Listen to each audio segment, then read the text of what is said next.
IG साहब भी यहाँ पर आए हुए हैं, हमारे एसपी साहब भी यहाँ पर आए हुए हैं, बांसवाड़ा पूरे टीएसपी क्षेत्र के यहाँ पर अधिकारी आए हुए हैं। मैं उनसे कहना चाहूंगा कि हमारे आदिवासियों को झूठे मुकदमे में मत फंसाओ। आदिवासी कौम स्वाभिमानी कौम है, मेहनत करके खाने वाली कौम है, ये किसी से भीख नहीं मांगती है।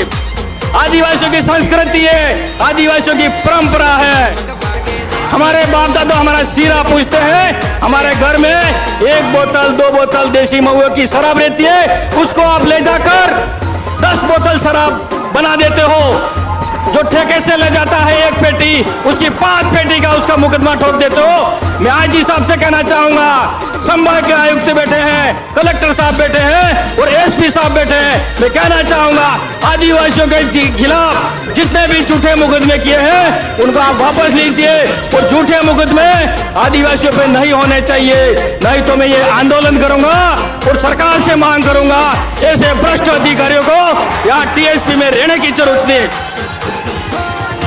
दूसरी बात मैं कहना चाहूंगा कि हमारे टीएसपी क्षेत्र में, वागड़ क्षेत्र में हमें गर्व है कि हमारी आईएएस कलेक्टर मोना रोत और एक अवनी बामणिया बने हैं। आदिवासियों के लिए हमें गर्व है कि हमारे वागड़ की बेटी, आदिवासी की बेटी एक कलेक्टर बनी है। उससे हमारे युवा को सीखने की जरूरत है, हम कौन सी दिशा में जा रहे हैं।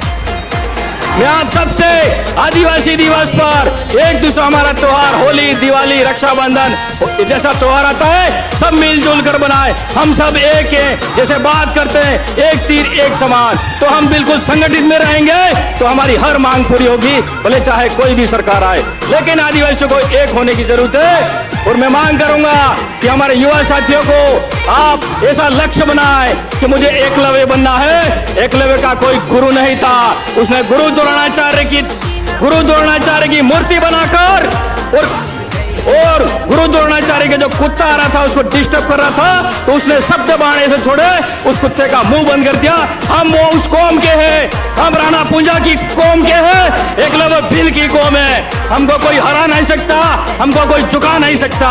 लेकिन हमारे में ताकत भी बहुत है, शक्ति भी बहुत है, लेकिन हम एक नहीं है। मेरे भाइयों, मेरे युवा साथियों, हमें एक होने की जरूरत है। हमारे अधिकारों को कोई छीन नहीं सकता है, हमारे अधिकार को छीनने वाला कोई पैदा नहीं हुआ है। हम सब एक होंगे, सबको मानना पड़ेगा, सरकार को भी मानना पड़ेगा, प्रशासन को भी मानना पड़ेगा।